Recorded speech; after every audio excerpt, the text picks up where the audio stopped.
And this is letter 11, force. Thank you, Alice. Okay, so letter 11 is called force. And I usually give a summation. By getting to the end of this, which I barely did, uh, I would say that this letter could be summed up as a discussion on the principle of virginity and the movement of the Holy Spirit and holy wisdom.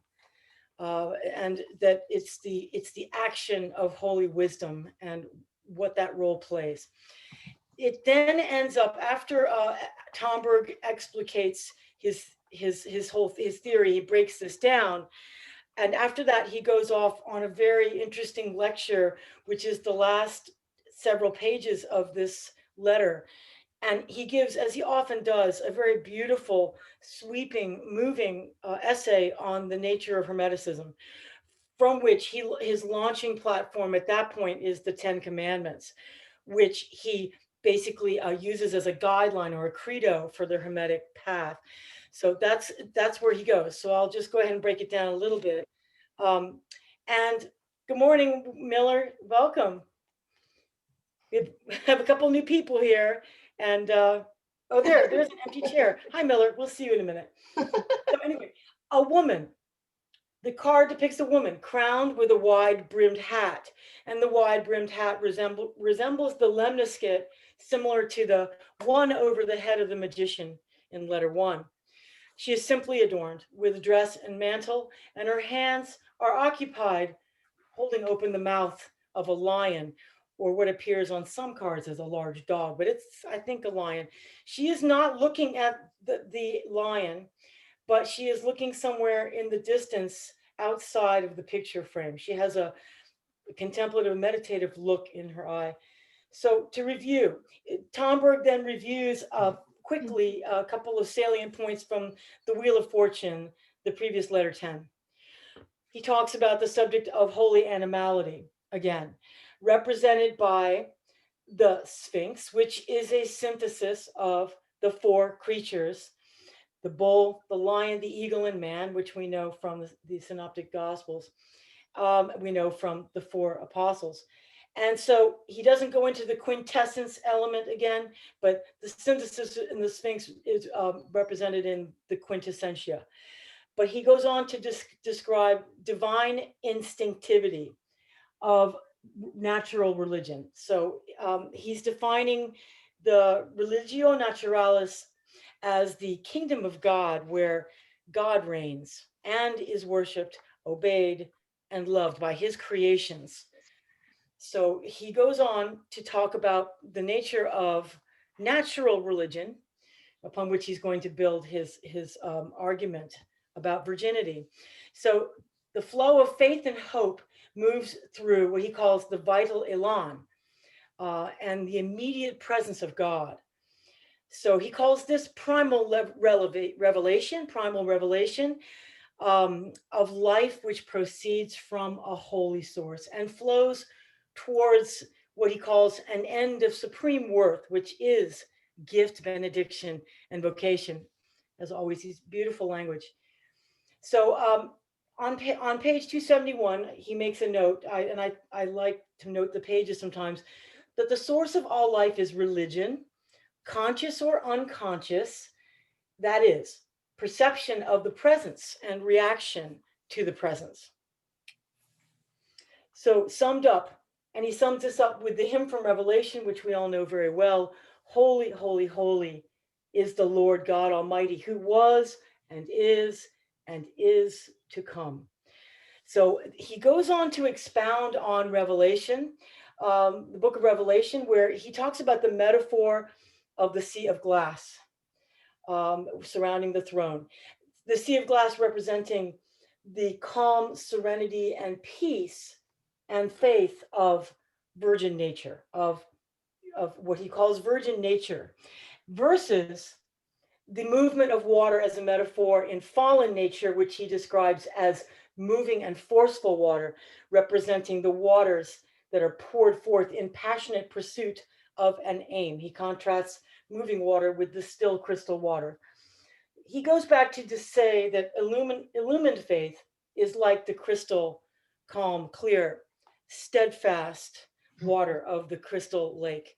In contrast to what he calls conviction, or things which can sweep us up in a torrent of aggression or fanaticism and agitation. So he likens this to, he contrasts illumined faith with the drive for conquest and the will to power. That's an ongoing, repeating theme. He then compares the Nazis and the communists as an example of those who present ideas with which we get swept away, and that have a will to power as their motivation, and contrasts them with Christians and true humanists who are of the illuminated faith, which reflects light only for the sake of seeing the true, the beautiful, and the good. So he goes back to compare Plato and Marx again, and he does this often. He likes, those are his poster boys.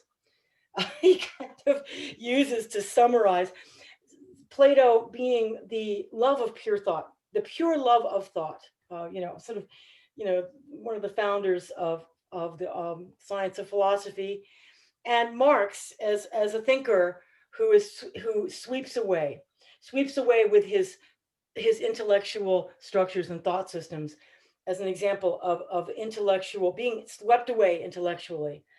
And he compares them, and he goes on. I won't go into that because you've experienced this contrast. Then he goes into another Tombergian mirroring thing where he creates the dialectic between the four holy creatures before the throne in the book of Revelation and the four beasts of the apocalypse, which appear also. So the four holy creatures before the throne represent holy animality, which he has described in letter 10. And the four beasts of the apocalypse represent degenerate or bestiality, degenerate animality, which is bestiality. So he loves to have these, these contrasting things. So then he sets up what he calls the two tableaus of the mystery of force, which is, he calls it Shakti. And so he uses the terms Shakti and Shekinah. I would add in the Hebrew word Ruach, because he launches into a discussion of the movement of Ruach over the waters of the deep at the beginning of dawn of creation. Very beautiful. But so to go back to this, on page 273, he delineates virgin nature and compares it to fallen nature. And he reads the passage from Revelation, in which I don't think I need to read. It's very well known to you, about the woman appearing who is standing with the sun, crowned with the stars, standing on the crescent moon, and then the woman of Babylon who appears as the prostitute. So he compares the virgin nature, and this is the woman as mother, the woman as the natural world, sun, moon, and stars. The anguish of childbirth, which is that opening of the circle towards the vertical perception of the divine, which is brought in through motherhood. The ideal of birth, the culmination of evolution, orthogenesis, avatars, advent, all of these representing the state of expectation, the pure innocence and state of expectation of virgin nature, versus fallen nature, which is woman presented as a prostitute, who is as opposed to the mother, and who represents the lower manifestations of the natural world. So she is depicted wearing gold, jewels, pearls, and she's riding a beast, as contrasted to the sun, moon, and stars, etc. So she is involved with the lower manifestations of the physical world on the horizontal axis. Instead of childbirth, she is engaged in fornication. Again, this is the horizontal perception of the sexual act, as opposed to the vertical perception, which is bringing in new beings through the divine axis of the vertical axis. So there's that. And then virgin nature is participating actively in the miracles of divine magic. And that's what the subject of the 11th Arcanum of Force is about.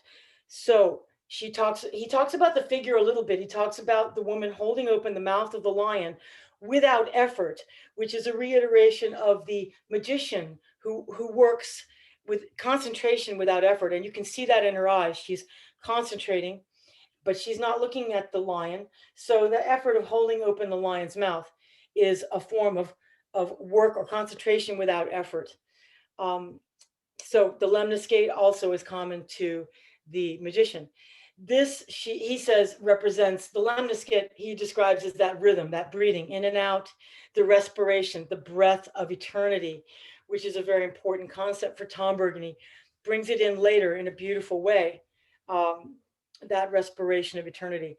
So force is the natural integrity of being, power without effort, force of the higher order, which supplants a lower order. So it's a force which comes in. Force has its own qualities and its own abilities, which he goes on to describe later.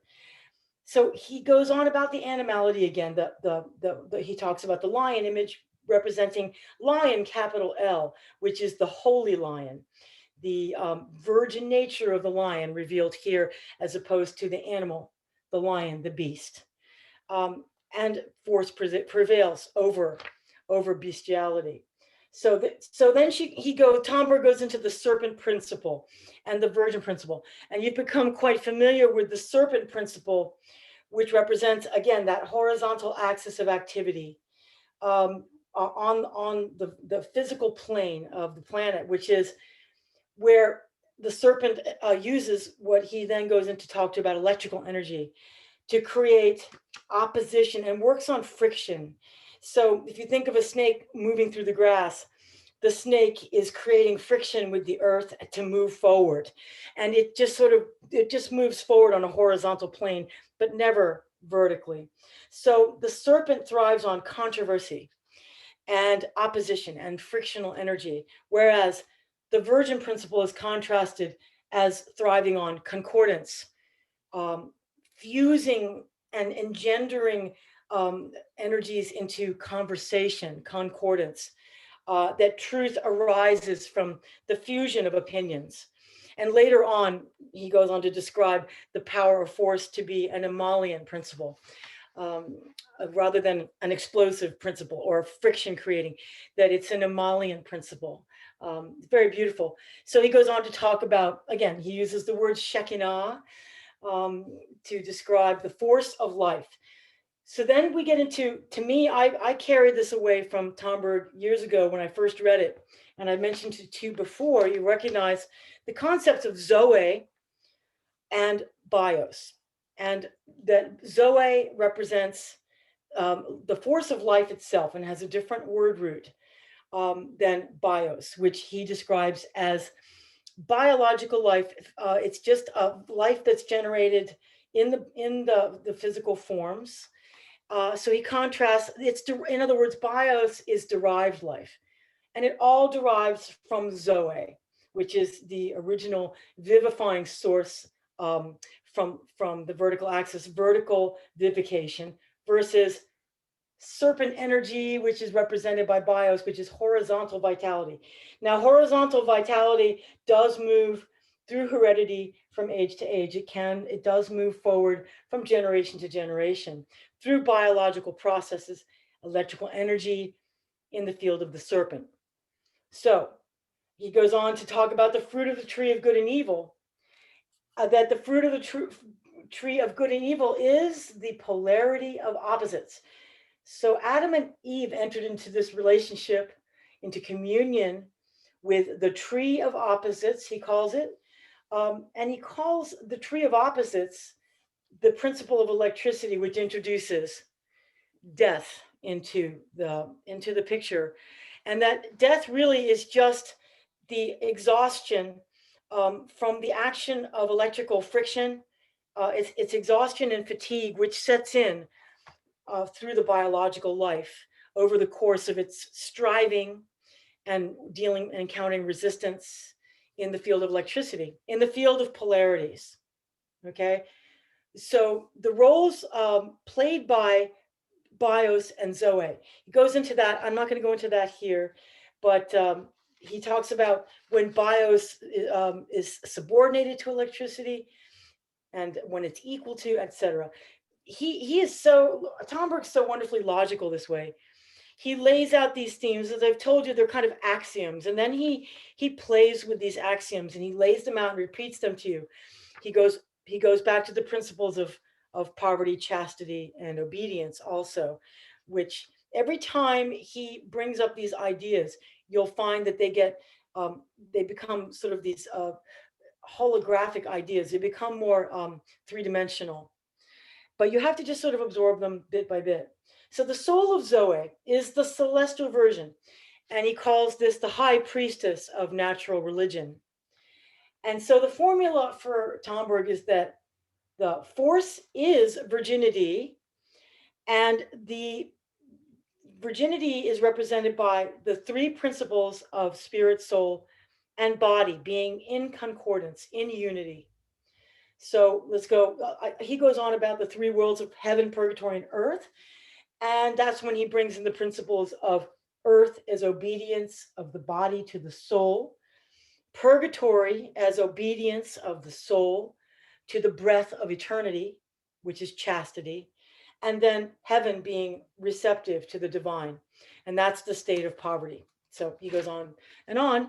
Uh, so then there's a quote, and then he waxes very poetic about the quote from Proverbs, where he reads that very beautiful passage from Proverbs, which again, I refer you to read, and it's on page 279. So be sure that you read that, because this is the one where he talks about the virgin speaking through Solomon when he writes, before his works of old, I was set up from everlasting, from the beginning, or ever the earth was.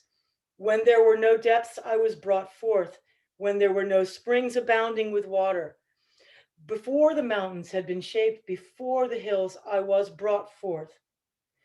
Before he made the earth with its fields, or the first of the dust of the world, when he established the heavens, I was there.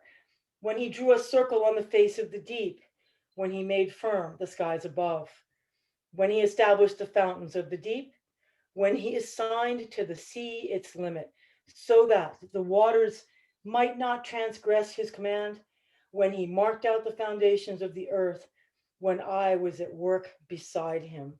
Proverbs 8, verses 22 to 30. Very beautiful passage. And there's some other passages, of course, in Ecclesiastes and in Proverbs that talk about holy wisdom. And so this is when he waxes, this is where he introduces the principle of Mary Sophia. And Sophia often gets the idea of Sophia, holy wisdom, Hagia Sophia, often gets attached to Mary or Christ. You'll see Christ Sophia.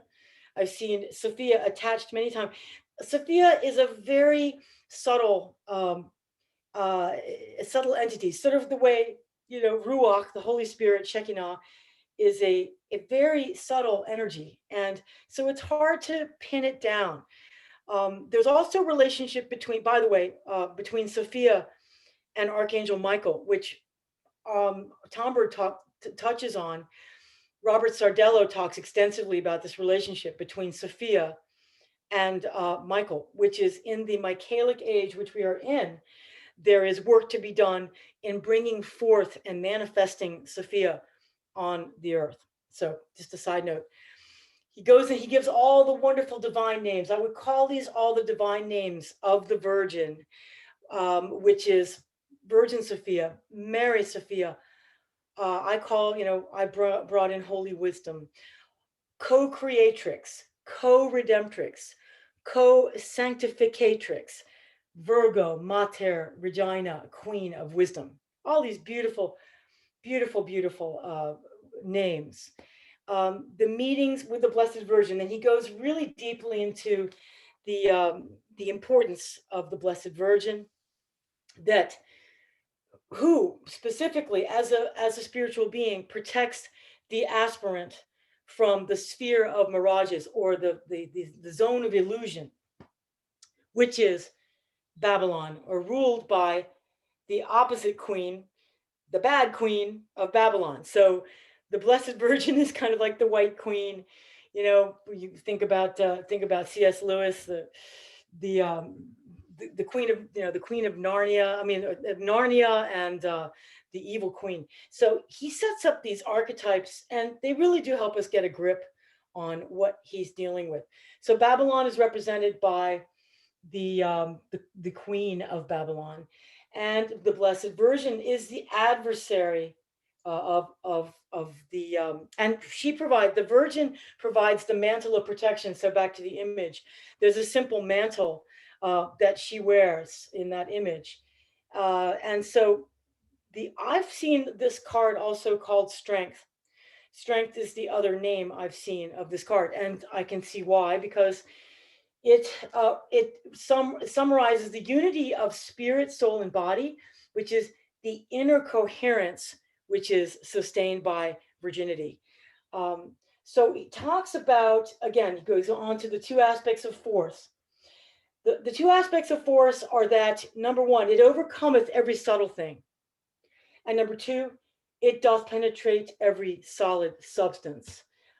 So we can talk about that. But the summation of overcometh every subtle thing is the idea of concordance, which makes the enemy into the friend.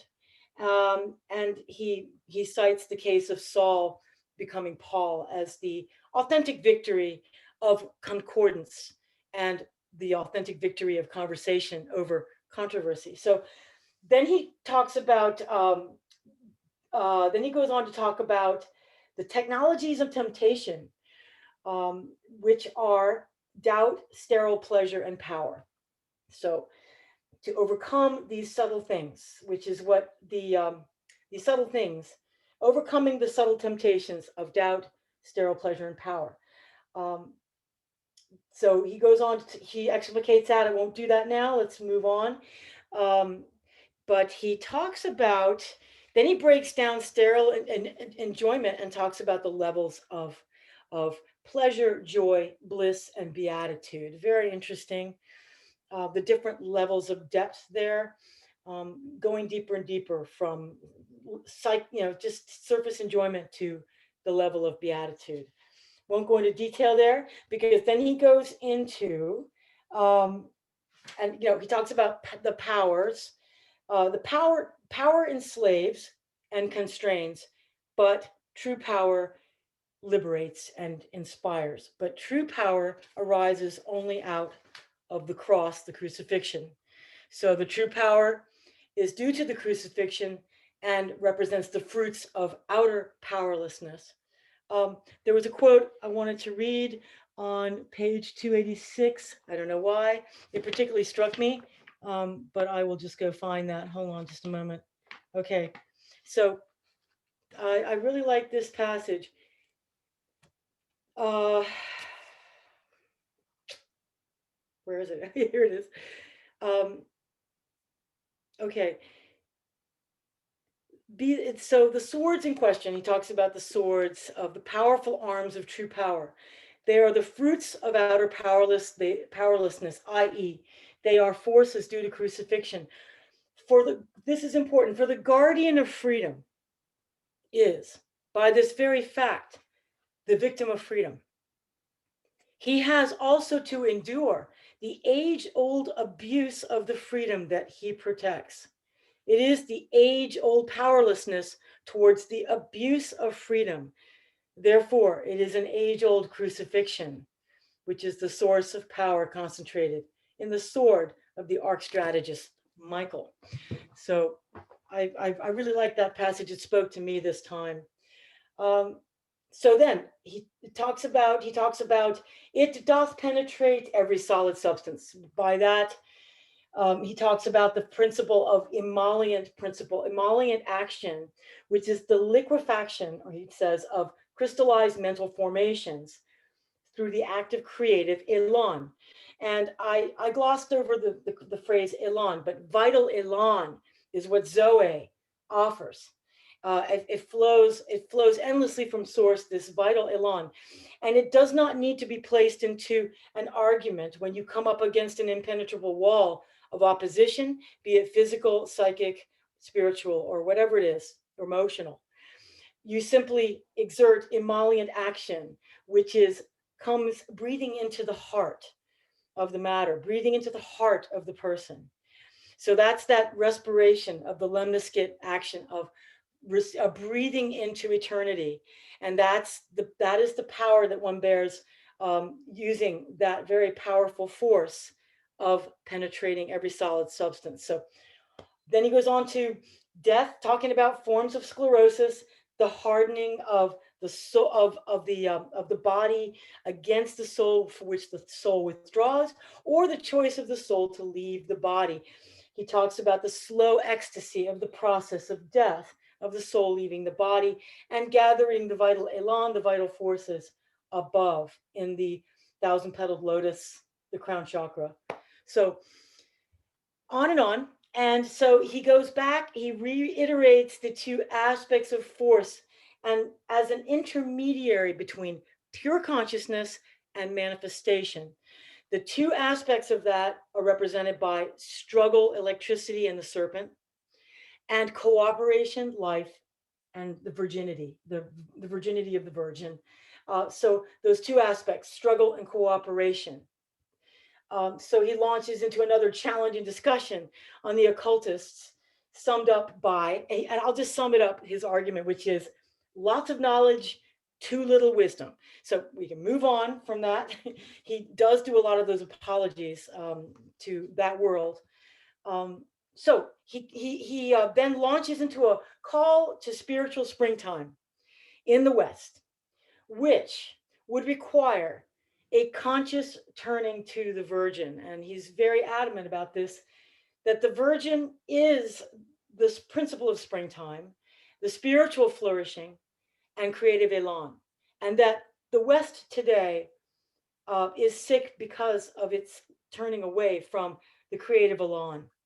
And it's becoming arid, that it's turning away from Zoe, the forces of Zoe, and the Blessed Virgin's realm, the realm of the Blessed Virgin, which is manifested. And that goes, and no, I'm not going to go there, but scientism looms. And he goes back to scientism in a discussion of traditionalism vis-a-vis the Hermeticist. The spirit of revelatory worship is languishing, he says. And that Hermeticists, the role of Hermeticists is to be an iconophile who uses symbols as a means of receiving revelation, unpacking revelation, and applying revelation to practical aspects of life, revealing the word. And the Hermeticist by nature is also a traditionalist. And he goes on. Now, there's just a very important there's a very important passage here. He goes on about iconoclasts.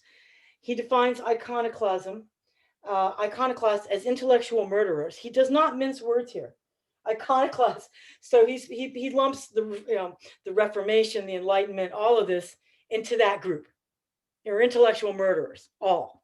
So that's where he goes. And because they seek to destroy symbols, they seek to examine under a microscope and strip naked nature. Whereas what the iconophile does is to worship the image of the symbol and to respect its desire to reveal to us in a much more subtle fashion than a microscope. So that's my summation there.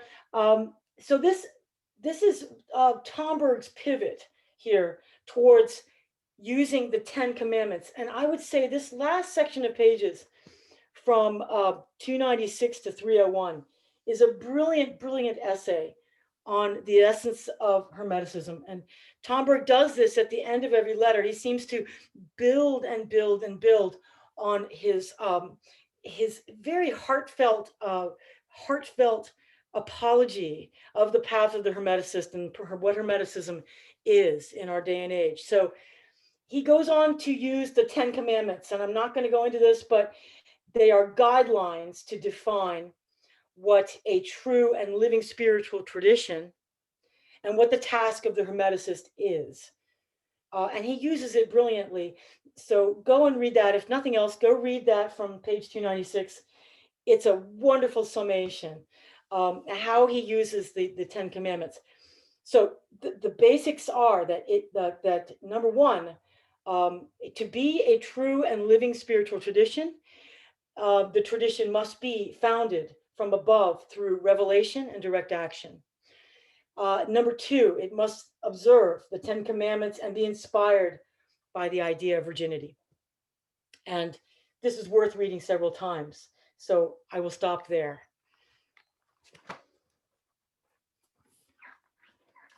And open the floor to whatever you would like to say. Welcome, Miller. Hi, nice to see you. Hi, thank you. Nice to be here. And this is Charlotte and Peter. Peter, is it Peter? Hi. And Charlotte is from England and Peter is from Malta. And where? Miller is from North Carolina. Is that where you're from?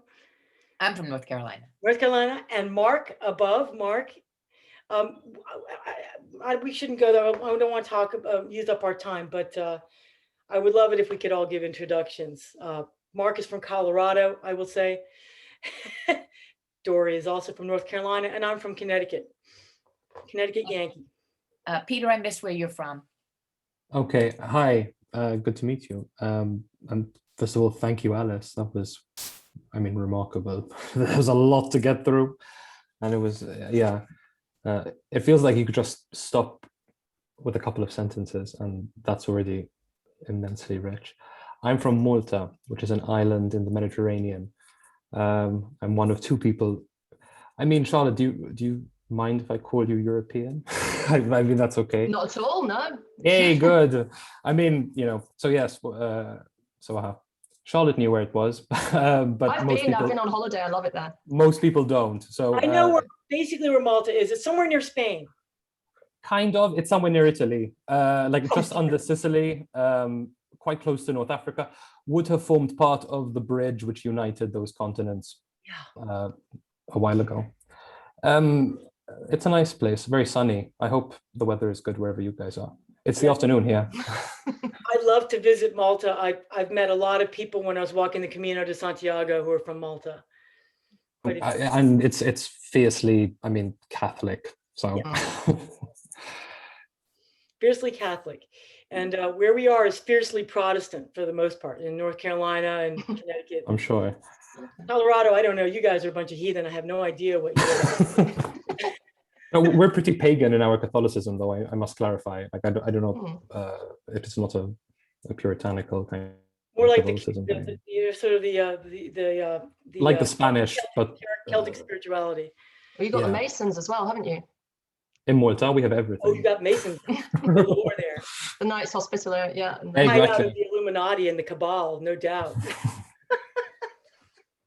I think actually Meebs was a Knight of Malta, wasn't he?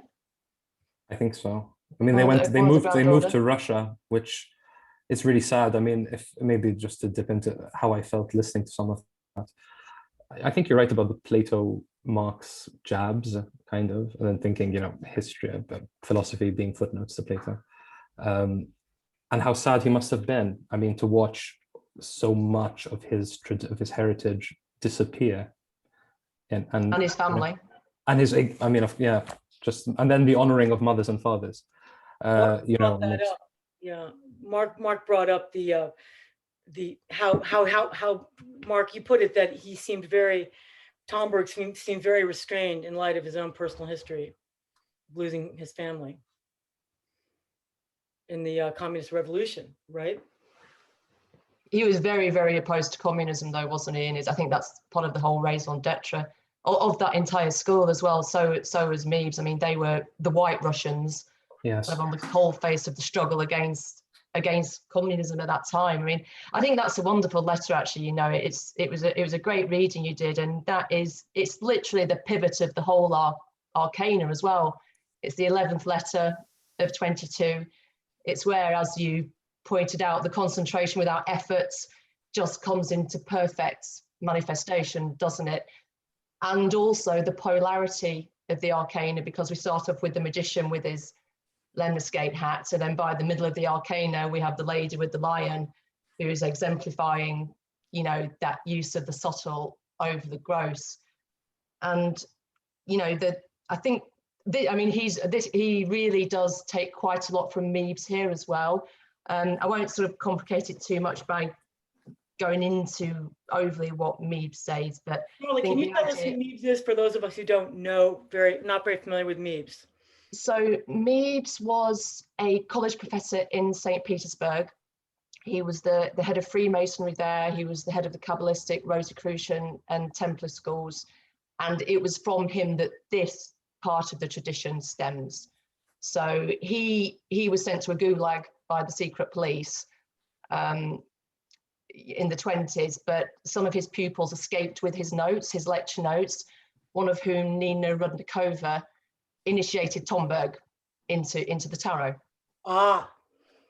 So there's what the missing link. I was trying to find out how he got involved with she's completely the missing link. I mean, so we get, you know, from Meebs, we have several amazing teachers come out. We have Nicholas Geerse, who went to, you know, having survived Lenin and Stalin, he then went to Germany, survived Hitler, and then took the teachings to South America. So that's kind of one branch of it. But then, you know, this Nina Rudnikova, she gave it to Tomberg, and he gave it to all of us, you know, through a very long, you know, incredible journey, you know, trying to meet Rudolf Steiner, not quite getting there, but, you know, leading anthroposophy and then leading the prayer group in Holland, eventually ended up in England. So, you know, that's been a real journey. Tomberg never met Steiner? They didn't actually meet, no. They had a long correspondence, but he was on his way to meet him, and then Rudolf Steiner died, sadly. So I'm sure that, you know, but I always think of him as being sort of an apostle of Steiner, a follower of Steiner, but that he beautifully spun off, and Steiner, of course, also beautifully spun off from the Theosophists. He was very close to his wife, though, wasn't he? Pardon me? He was very close to his wife, wasn't he? He was, yeah. He did have a close relationship with all of them, but they conflicted. So after Steiner's death, I think, you know, as we well know, the Anthroposophy Society fragmented, and Tomberg did have a falling out, which I think was I think that really hurt him, because I think, as we've said, you know, he'd already lost his family, lost his homeland, was somebody who incredibly treasured his friends. And had long friendships with people that lasted throughout his life. And I think that falling out with Marie Steiner really did affect him. Yeah, so that they broke off. But, you know, Tomberg went his own way. He picked up the best from the best. You know, he took the best from Meebs and Nina Rudnikova. He took the best of Rudolf Steiner. I think, you know, became probably the true heir of that tradition, in my opinion. Can I sort of, because it's really exciting to hear you say that. Yeah, I really agree with you. And the meditations contain this really, I think, beautiful, kind disclaimer when he talks about the Ahrimanic and like, okay, maybe that's been taken a bit too far within anthroposophical thinking. I think so. He's very, I mean, he's so penetrating in his analysis of things that I tend and to so gentle as well. I mean, it's so gently, like not polemically trying to take over what Steiner did, but as you're saying, proposing a different. And that was very important, as he said in this Arcanum, wasn't it? That polemics is exactly what he didn't want. Yeah. He wanted the conversation. I think the other thing that's really important about this Arcana, as all of them, is what I call the key hermetic task, which is the neutralization of binaries. That is the job, I guess, of the world. You know, every conflict in the world, you know, everything that we have to do is and within ourselves as people, resolving the binaries within ourselves, and right up to the spiritual polarity of androgyny. You know, then it becomes incredibly occult, but, you know, I'm sure we all of us of day to day have binaries and conflicts that we need to resolve transcendentally rather than in a great big mess at the bottom. And I think this Arcanum, it really comes out, because you have the holy animals versus the beasts. You have the beautiful virgin and woman of revelation versus, you know, the harlot. We are the fallen nature versus unfallen nature. I think that's the crux of this. And I think you do, get quite a lot of that from the Meeb's Force Arcanum, because he begins with this. It's it's about evolutionary nature, and he goes on to explain kind of the fall as well in sort of quite a mind-blowing Kabbalistic way. But and the tree of knowledge and of good and evil, as you say, that that's where the fruit was eaten, and the unity became the division, and the binary that we have to solve was presented to us. So yeah, there's an awful lot in this letter. I do. It is my favourite one. I think I love this one just because it's so central to the whole teaching. And Charlotte, can I ask you, the word you used was chiasmatic, meaning chiasm, meaning sort of moving from a center, isn't that, or moving from different points in a circle? Can you define that word? I'm just curious. You use that Did I word. say that word? Chiasmatic. You did. Just then. Crikey. I see it more. I see this one more as the two poles, I think, than the centre. Maybe there might be other arcanum which talk about the centre going out. Was the High Priestess, for example. She goes into that quite a lot. The idea of moving from the centre to the periphery and then back again. But with this one, I think it's about resolving the poles of fallen nature versus non-fallen nature. Yes, but to me, it is a moving to the unity and center. It's that divine respiration, which is consonance, which is integrity of the three worlds, the three parts of the body, soul, spirit, that the force uses. That's that lemniscate action. It's that breathing in and out and breathing into it, which is a breathing into the center to resolve opposites, I think. Mm-hmm.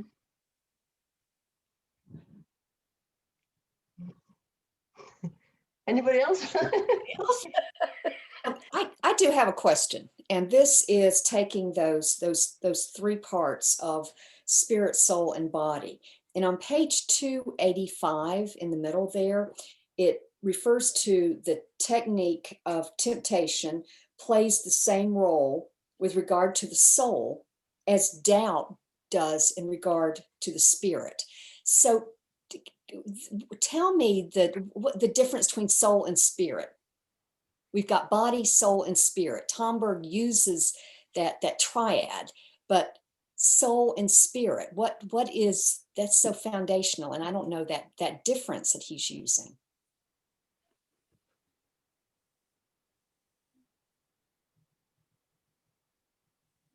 Darn it. It's that same thing we go to as the spirit and soul. Okay. Anybody want to address that? Doubt as a function of... I mean, that's the original sin, isn't it? He speaks of doubt as being the source of original sin, basically. And that, again, is where the unity becomes the polarity, because, excuse me, you're no longer of one heart and one mind, but two hearts and two minds. Yes, and then he talks about the two different eyes, the higher eye and the lower eye, which are, if you're only looking through one eye, it's astigmatic. You're distorted. Your vision is distorted. And that he I think uses doubt. Doubt is the essence of scientific inquiry, so it's useful, but it's going to stay as a part of the world of the serpent. It's going to stay part of the world of the tree of good and evil. And it brings about the fall, doesn't it? Pardon me. Go ahead, Charlotte. It brings about the fall because it presents Eve with a question she didn't have before, and suddenly, oh, okay, do I go left or right? And then boom, there we have it. The fall happens. So yeah, I do think that was very astute of him to pinpoint doubt rather than a specific physical sin, as being the cause of the fall. I suppose sort of the difference between soul and spirit. I mean, I've thought about it as well. I think a soul is almost something we're given as a human, whereas a spirit is kind of, to me, the divine spark which connects us with God. I mean, I know there's different, I suppose in some religions they say spirit and soul are the same. Maybe they do merge at a certain point. I don't know. I look at the soul as the bridging of spirit to the individual body. It's a bridge, you know, and it's often described as being connected with this cord, and so it you know, the soul can make choices. It has almost, it can have a will of its own, whereas spirit is the divine will always emanating from source. And so if you're in alignment, if the soul is in alignment with spirit, well, things just get a lot easier. Anyway, Peter, what were you going to say? I'm enjoying listening. I was going to attempt an answer, but I think you've both given beautiful ones. Really, I was going to share. Thomas More is a therapist who used to be a monk. He writes beautifully in the depth psychology, sort of Jungian tradition. He writes a lot about the distinction between soul and spirit. To him, I mean, really agreeing with what Charlotte and Alice have said, the soul is that part of us which is made up of the longing to be with, to be present, the emotional self, all of those things which make us us, and the spirit is that which transcends, which longs in the other way, this more vertical kind of aspiration. And where they meet, that is in the body, there is the perfect cross. So that's my take on it, but I think it's a question we all grapple with, the body, soul, and spirit. And the astral body, because what you talked about, the cord, that's kind of, I would describe that as the astral body, and indeed, yeah, that maybe it is the same as the soul. Which again, maybe that's different to the dream self, you know. He talks about that, consciousness. You know, the relationship of the soul to the body, very interesting in his discussion about a sclerosis, where the inability of the soul to penetrate if the body hardens or becomes crystallized and becomes too stiff, that the soul can no longer penetrate through that process of respiration, and then it withdraws. The other occasion is when the body still is filled with elan and zoe and fluidity, but that the soul makes a decision that it's time to leave. Maybe it's just gotten what it can from this particular relationship with this particular vessel. I don't know. That's a mystery. That is. In both accounts, he says that doubt reduces the spirit to impotence, and sterile enjoyment reduces the soul to impotence. Oh, that is interesting. I'm glad you brought that up, because I wrote a note about that, which is, yes, my favorite quote is to say, comfort is the cemetery of the soul. So whenever you're encased in pleasures and comforts, that is the great temptation to stop growing. You just can stay and just chill and just sort of be, hey, everything's good, you know. So that state of comfort. So in a sense, the innate need to suffer, I think, comes from this, which is there has to be suffering. There has to be a dynamic setup between the suffering soul or the suffering body. And sometimes the suffering body will awaken to the dynamic of growth. But that comfort is the cemetery of the soul. It's one of my things I keep coming back to. Whenever I start to feel too comfortable about anything, my thinking or my feeling world or my sense world, I go, well, oh dear, things are a little too easy. So there needs to be some movement. But he does warn as well against not seeking suffering. I think you're right. I think people on the sort of path and spiritually seeking, they instinctively come to realize that when they're suffering, they end up doing probably a lot of their most fruitful work. And I think there actually can be a danger of becoming a bit addicted to it, which I think is why perhaps people into spiritual things can tend towards perhaps depression or, you know, have complexes, because I think they are then generating, you know, results in other ways, in other aspects of their work. But yeah, at the same time, becoming comfortable, you might as well just go to sleep.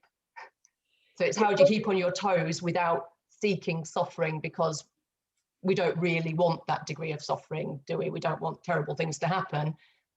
We want to sort of be at the right level of friction so that we can do good work without becoming masochists, I suppose.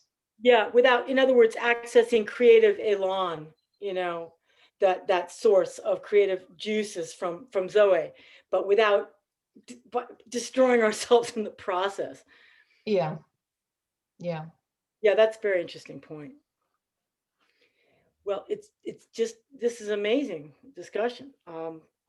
And I always say to this group that the work we do here, you know, is very important, I think, because to unpack this for people, unpack this for maybe, you know, more of a wider audience of people. It's time. This work is this is very important, what's happening. I wanted to ask you, Mark, did you, before we wrap up, did you want to comment? You usually have a pretty interesting take. Put you on the spot.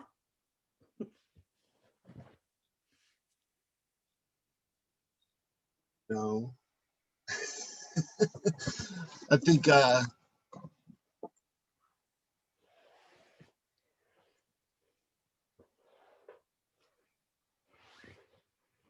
this letter for me, I think was just a good call to recognize just I think some of the danger of polemics, and it feels as if just right now the space we're in history is really divided, and just recognizing that that's not necessarily the best way to engage the world around us or the kingdom within us. That was one of the things that I think spoke to me in this letter. And then that little essay about Hermeticism and the way that it's connected to the Ten Commandments at the end, I think I've read through a couple of times and will continue to return to. There's just, for me personally, a lot there that I need to consider and integrate into my being more fully. Just that, yeah, I typically I want this to be a practical book for me. And I think that I do find something within each of these letters that encourages me, just as I am called out of this space that I spend my mornings into the world. And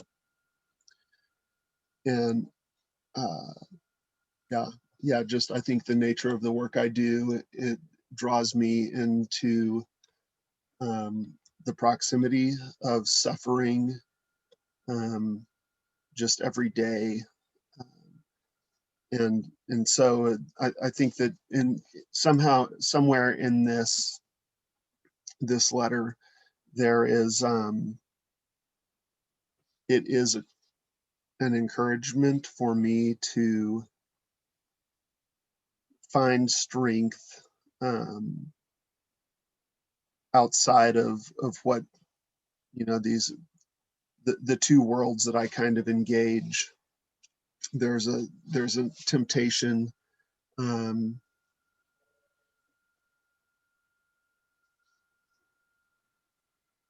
to move toward these two poles, whether on the streets or whether you know, and what we consider like, you know, like, I don't know, civilized society or something. Somewhere in between those worlds, there is a space of suffering, and sitting in that space with people who fall on both ends of that spectrum, I think it demands a strength that is found in balance to navigate. I think that's what the encouragement for me was here. Um,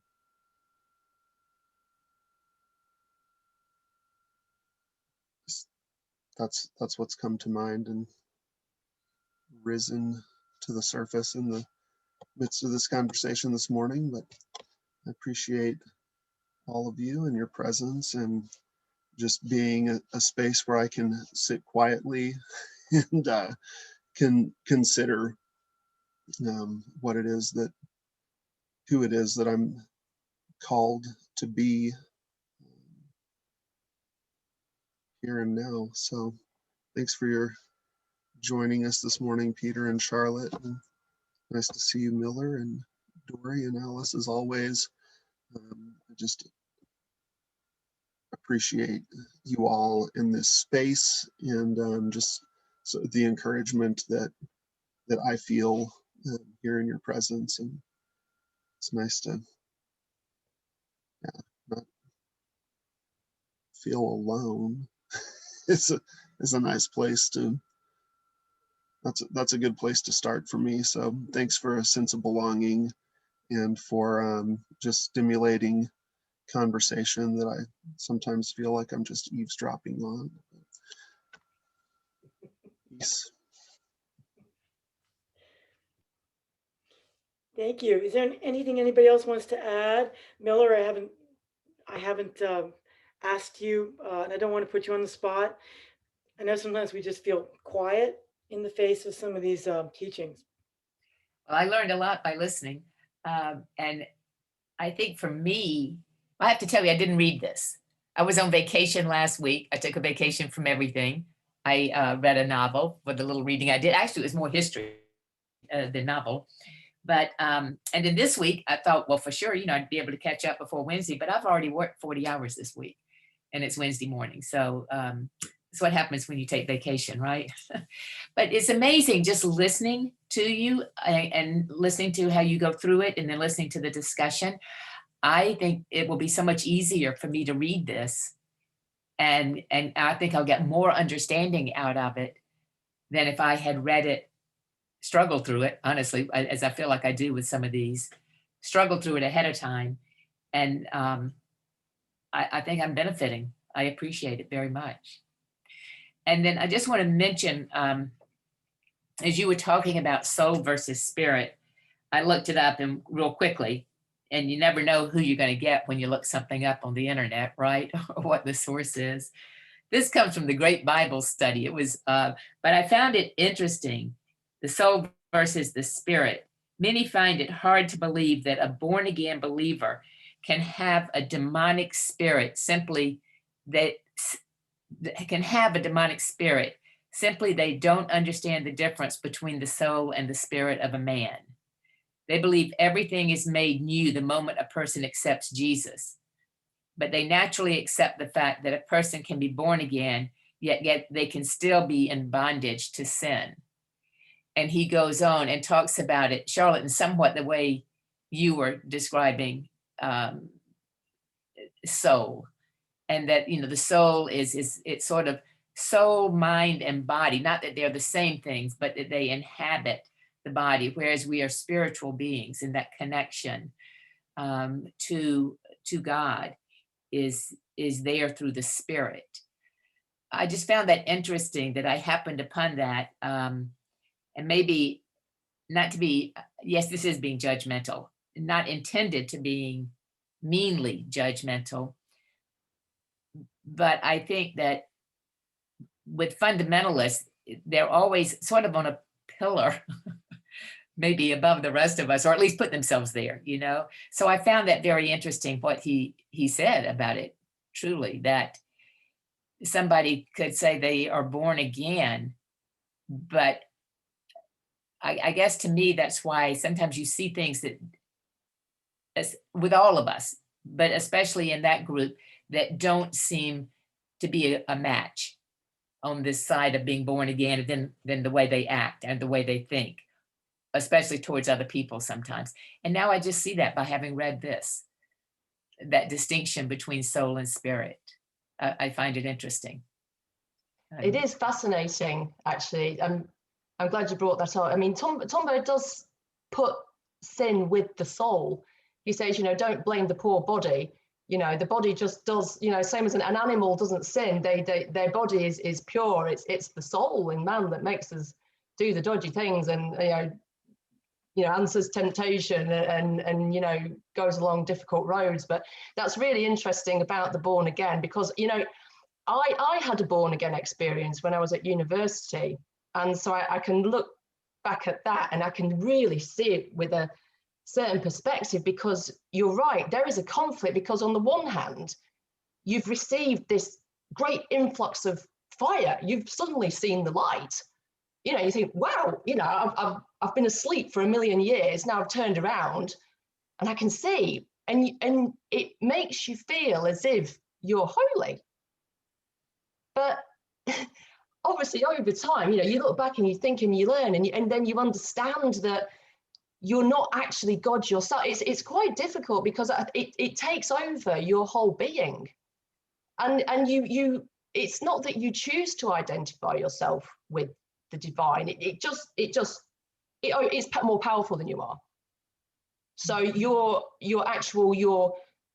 poor ordinary self, which is just as flawed, you know, as it's ever been, kind of disappears. It disappears for a while. And what I found, you know, going back, you know, decades, is I had a period of, you know, after that initial experience that lasted, you know, maybe 3 months, where I was kind of fully in tune, and the born again experience was happening.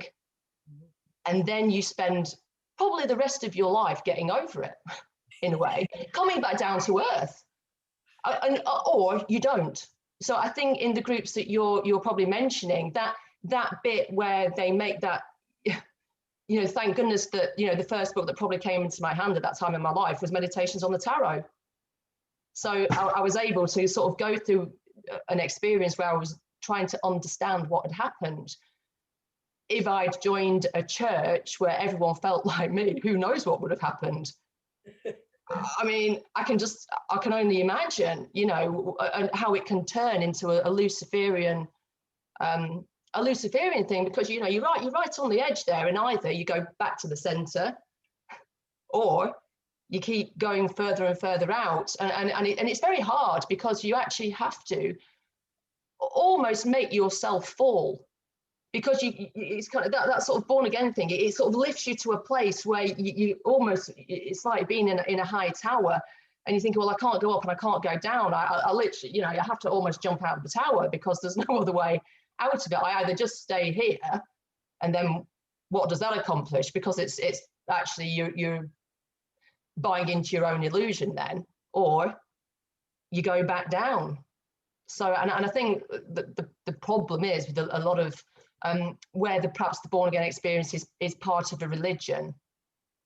And with me, it just happened as it, you know, so I kind of was on my own anyway, and I figured out a way through it. But yeah, I can imagine if it was part of a church, that initial, wow, I'm now part of the divine, is constantly reinforced, isn't it? Because you'd have a preacher who was of the same mindset, and everybody else around you in the same boat. So I don't know where you would go from there.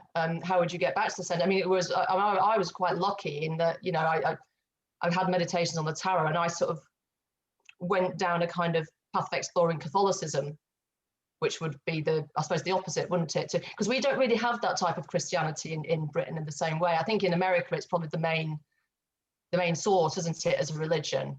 Well, certainly in North Carolina, I'll put it that way. Yeah. But okay, it went into my head and out of my head what I was just going to say about one of your comments. Oh, I know.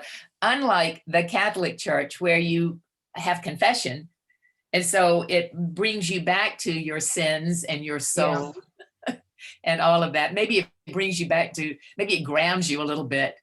I'm sure it does. Every time you go into church, those churches, and I haven't been in one, so I can't really say, but I don't think they do confession. Well, at least in the Episcopal Church, they do corporate confession. Right. You confess with everybody in the congregation every single time you meet. And that's a powerful thing to do, especially when you're doing it, not individually with a priest. You get rid of the intermediary, but you just confess as a corporate body amongst all of you that we are a body of sinners. It's very grounding. Okay. It is. And I'm of the Episcopal Church too. I grew up in that. So it's, it's Catholicism light, but it maintains those boundaries quite clearly. I find that's why I find the Episcopal Church a sort of a comfortable place to maneuver, a storefront from which to operate as a Hermeticist. Actually, it's fairly comfortable for me. It's Catholic enough. It's literally Catholic in that the Episcopal Church, the Catholic Church, Roman Catholic Church, the Episcopal Church, Church of England, I guess, Charlotte, you'll have to speak on that, and the Lutheran Church are the three that are considered Catholic, meaning that it has been, the laying on of hands has been passed down since the apostles. I think so, because we have High Church of England and Low Church. I'm not actually a member of any church formally. I do go to the Church of England, the High Church of England church close to me, but yeah, I guess so. It feels Catholic. Well, I'm not Catholic in necessarily the program, but it literally means Catholic the laying on of hands. That every minister, preacher, rector, priest, whatever you want to call them, has had a laying on of hands that has come from the apostles all the way down. Whereas in all of the other churches, you can just decide that you want to be a minister and you become a minister. Yeah. Apostolic succession and the House of Bishops and all that. Yes. Mm-hmm. Interesting. Yes, it's a strong hierarchy still. Yeah. This discussion calls to mind one sentence or part of a sentence that Tomberg had, and he was describing electricity, and he's saying, electricity is due to the antagonism of opposites. And so I think of that, all that fire and all that, antagonism, that's electricity, while life is the fusion of polarities. Yeah. So that's transcendental synthesis. Yeah, when you resolve the binaries. I suppose that's what we have to get back to. That's the idea, is it, that the fall tears it apart, so then we have to synthesize it or find a way of bringing it together in a synthetic way. And with my background, we had lots of antagonism of opposites with my workaday world. Yeah, me too. And life. I mean, that, but he describes it as life is the fusion. Yeah. It's the fusion of polarities. That is beautiful. I'm going to have to go. I have a husband who is stomping his feet. I can hear him. We have, so I'm going to have to stop the recording, which I'll do right now.